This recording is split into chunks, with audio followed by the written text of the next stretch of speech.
Hey, what's going on, everybody? What's going on? I hope you all are having a wonderful day so far.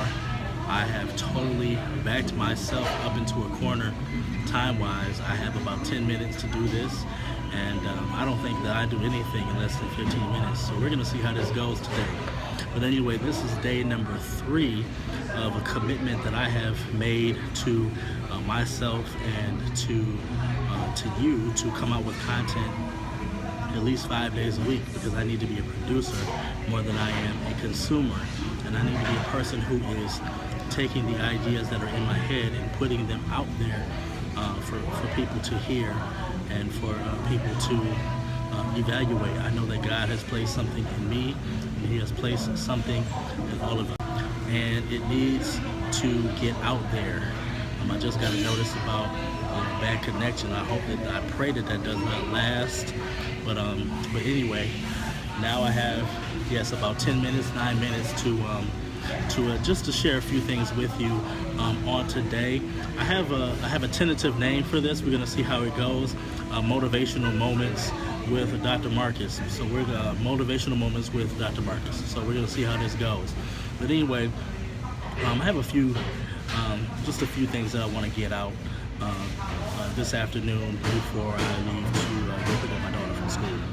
But anyway, I don't know if any of you watch or listen to Dr. Eric Thomas, E.T. the hip hop preacher, but one thing that he stresses a lot in his presentations, especially when he gives them to the young people that he goes to speak to when he goes to middle schools and high schools and things of that nature, he always says that information changes situations. Again, information changes situations. And then he will also say a lot of times, knowledge is the new money. Knowledge is the new money. Get you some. And he says that in a lot of the presentations he gives to the young people, because he's stressing education, he's stressing, having knowledge, he's stressing making sure that you are prepared to do what it is you're called to do. And being prepared to do what you're called to do is having information. And not just having any information, but having the right information. And I do believe that is very, very important. But there is a counterpart to that I will share in just a moment. This idea of having the right information, it reminds me of an article, and I'm going to read a little bit of it. It reminds me of a blog article that I was reading yesterday.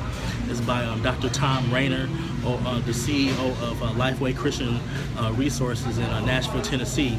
And on his daily blog, he came up with an article yesterday. It's titled 5 Questions Prospective Pastors Rarely Ask Search Committees But Should. 5 questions prospective pastors rarely ask search committees but should. And this is incredible, because many of you who know my situation, who know my story, who know that I walked away from pastoral ministry after 5 years, that 5th and final year being at a church that largely did not want me there, and that just was not a very good fit.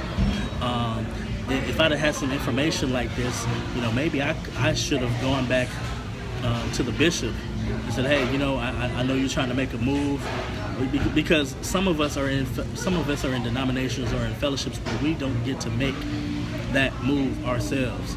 That decision is not in our hands. We don't get to go before church search committees.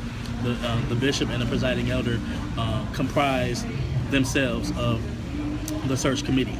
And so we don't have the advantage of having articles like this. But I just thought that this was an incredible piece of content, and I just want to share a little bit of it with you. It's 5 questions prospective pastors rarely ask search committees but should. And I'm not going to read everything else, but I'm just going to read the questions. And I'm not even going to read the commentary, just the questions. Why did the 2 previous pastors leave? That's the first question. Why did the 2 previous pastors leave? The second question is there a clear power group in the church?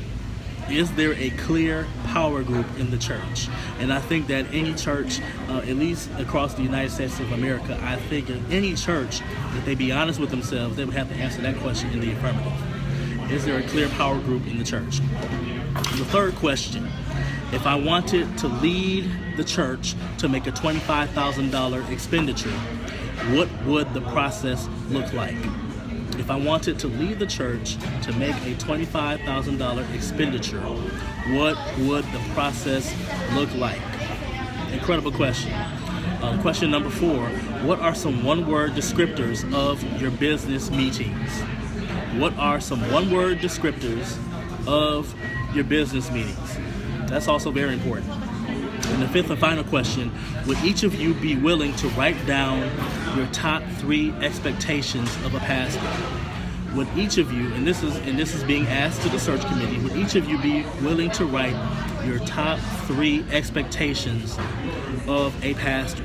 Now this question right here, this would have been so important for me to know, because had I known that the expectation for me as a pastor going into the church that I ended up resigning from, had I known that the expectation was that I was basically supposed to be there 24/7, or else there were going to be problems, or there were going to be issues that arose regarding my commitment to ministry, my commitment to them, my commitment to God. Had I known that that was an expectation that they were going to have, and had I known that it was an expectation that they were going to want me to be at a lot of their individual committee meetings, had I known that, then that would have been one thing that I would have needed to consider or reconsider before accepting that assignment. And I just wanted to share this article with you, because this is an example of making sure that you have the right information.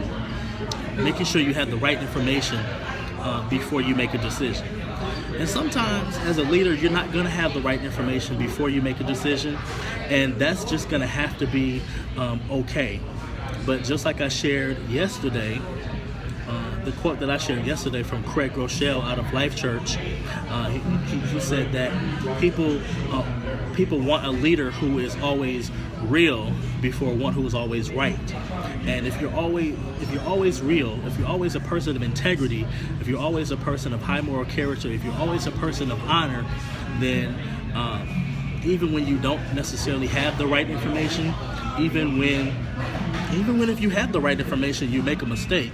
Even when that happens, you still you can still have the respect of the people that you're leading, because you're a person of high character.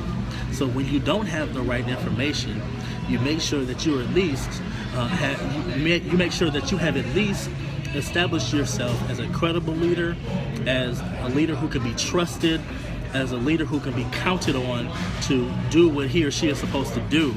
And when that happens, when you have established that equity as a strong leader, that equity as an honest and honorable leader, when you have established that credibility, then when you make mistakes, when you don't have the right information, or even when you're being sabotaged by other people, the majority of the people will see that you are a person who can be trusted, and you are a person who has high moral character, and therefore you might be given a free pass when you don't have the right information.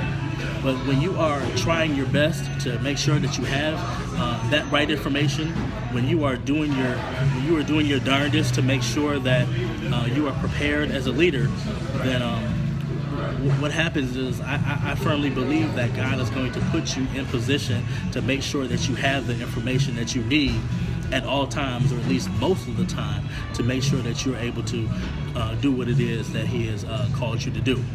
And we are 9 minutes in, and I just want to leave a quote with you. Like I said, I didn't want to be before you very long, but I wanted to make sure that I was able to talk to you all today. And I thank you, those of you who are viewing this live, those of you who are viewing this later.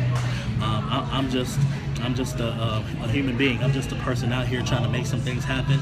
I'm just a person out here who's trying to share what God has given me for the world, and I'm trying to do it on a more consistent basis.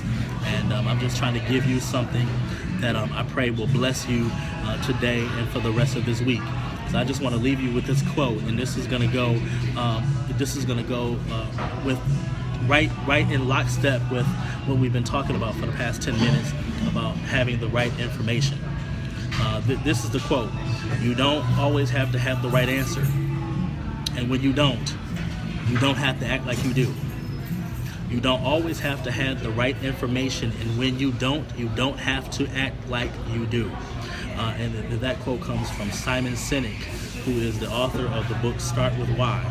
And he also has a TED Talk with the same title, Start With Why. And I think I heard it yesterday, it is the third highest viewed TED Talk of all time.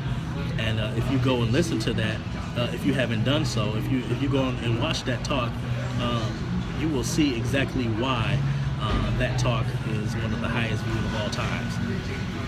So again, you don't have to always have the answer, and when you don't have to act like you do. So very important.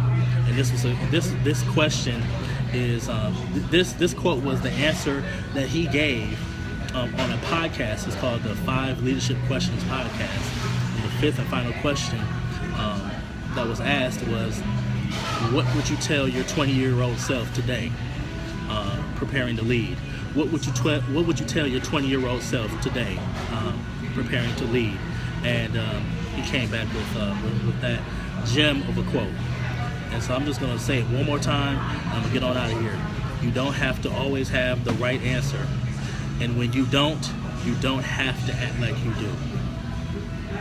So when you don't have the right answer, when you don't have all the information, at least make sure that you are a person of high character, of high honor, and everything else is going to take care of itself, and God is still going to position you where you need to be positioned to do what you're called to do and for His glory. God bless you, God keep you, and I will talk to you tomorrow. Peace.